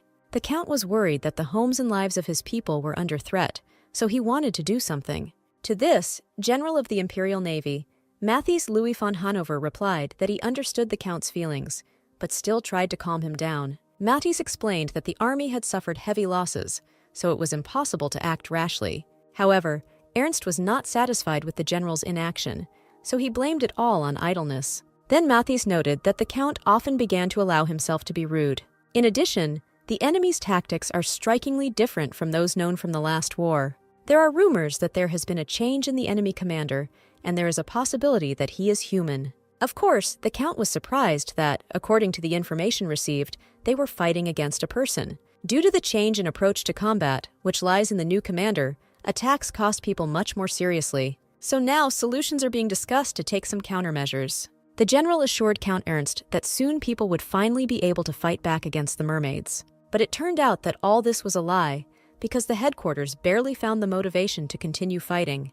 And at this rate, the Imperial Army would fall, and the general could not do anything about it, so Ernst would soon realize how dire the situation was now. And then Matthias came across girls, one of whom was Cordelia, and the second told her that she had a beautiful hair color. This confused the general, because people don't have that color of hair. The mermaid admitted to the girl that this is her natural hair color, and it is not dyed. The nurse suggested that the girl was more likely of mixed blood, and then Millie came to her aid, saying that Cordelia's father was from a country in the south. And while the friends scolded the girl for not wearing a bandana, the general thought that this could not happen. Meanwhile, the prince improved his cooking skills, so much so that the head chef praised him. But the guy thought that if he were more capable, he would be close to those with whom he wanted to share his cakes. The guy constantly thought about his girlfriends, and even remembered that Cordelia loved apples most of all. The prince remembered how he asked the mermaid when she would return, which made her think. And then His Highness thought about the day when his girlfriend promised never to leave him. Because of this, the young man became even more upset and even called Cordelia a liar. Lately, a young man has been feeling lonely because his only friends have left him. And then the prince began to think that Cordelia might never return, and he was never able to confess to her. Because the guy was lost in thought, he ran into two girls, one of whom was Schwitka. The prince did not expect to meet the maid who served Cordelia, so he decided to talk to her. It turned out that the girl stayed because she thought that Cordelia would one day return, so she could not leave. Maggie, on the other hand, went to her hometown to help her family, and Lily decided to enjoy life, so she travels around the country. The girls went in search of happiness, and then the maid noticed that the prince also wanted to find it. From the expression on the young man's face, Schwitka noticed that something was saddening him, so she offered to share it with her. Then the young man admitted that he felt abandoned after everyone left to find their own path. And after that, the maid calmed the guy down, saying that he also has his own path. The prince asked which one exactly, and the girl replied that, for example, baking, because he makes it very tasty. And then the young man realized something, and therefore he even jumped up sharply, scaring the maid. The guy thanked Schwitka because thanks to her, he finally understood what he wanted. Friends at the front, meanwhile, noticed that from the place where they were, the ocean was visible because the count's lands were surrounded on 3 sides by water. Although the mermaid had no memories of home, every time she imagined the salty breeze of the ocean, she had a feeling of loneliness. Therefore, Cordelia asked her friend to return without her, and she herself would stay in this place a little longer. And then someone grabbed Melina, asking her how she ended up here.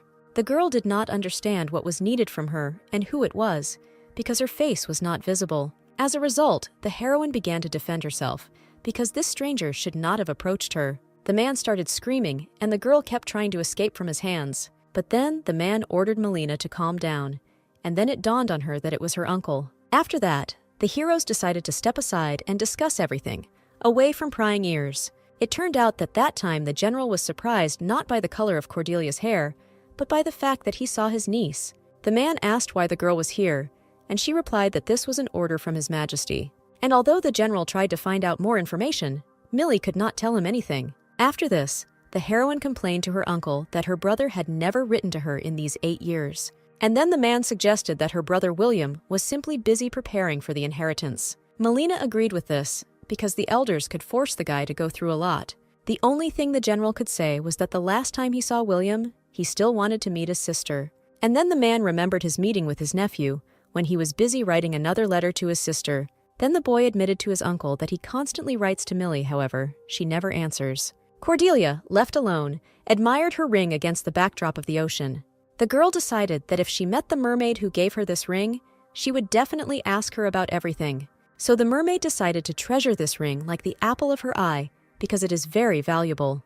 And then the heroine heard screams that the enemy had made its way to the castle, so everyone was ordered to take up positions. After this, the order was given to close the gates in order to somehow escape the attack. Then Cordelia hurried to the others and asked Alice what was happening, and it turned out that the mermaids were attacking the village. In the place that was attacked, people fled in all directions and mermaids climbed ashore. Because the marmots were walking on the ground, people started screaming even more.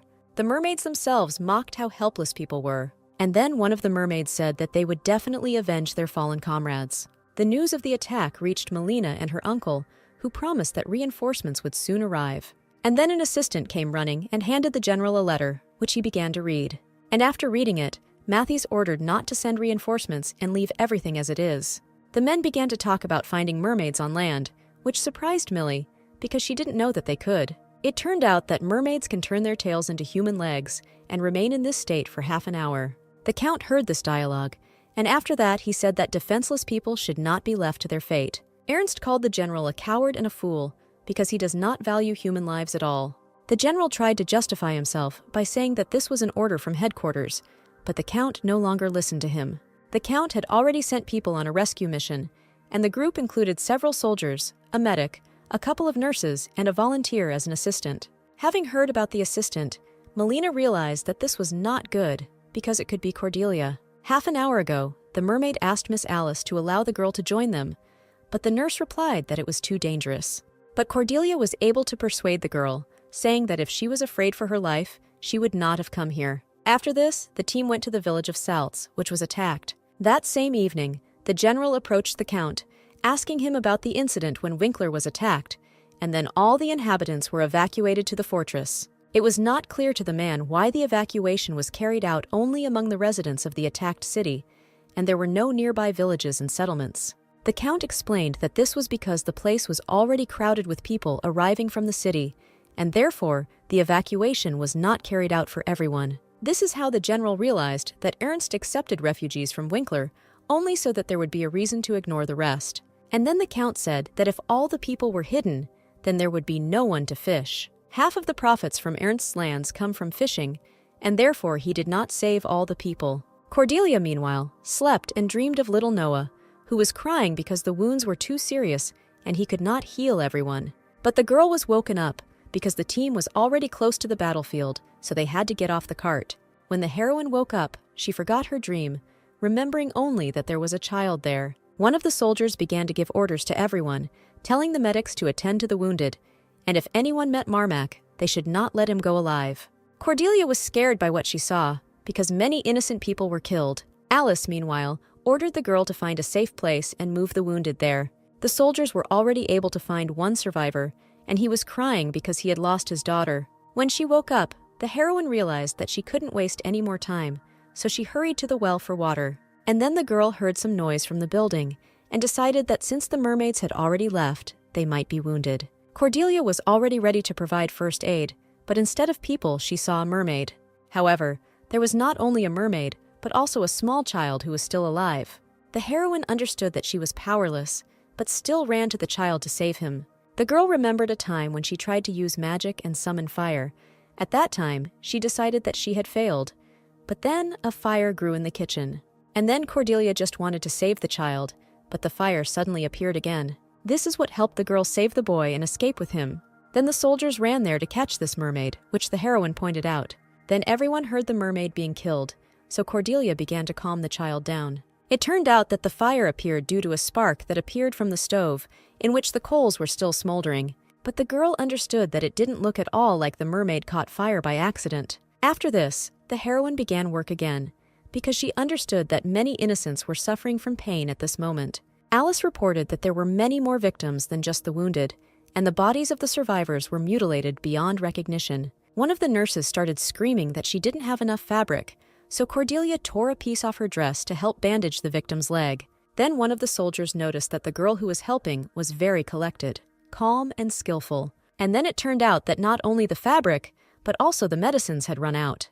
There were many more victims than those helping them, so it was difficult to know what to do in such a situation. And then her friend appeared next to Cordelia, who rushed to help people. While the girl was in shock, the guy explained that he had to personally visit the count, so it took some time. And after that, the prince apologized to his girlfriend for being very late.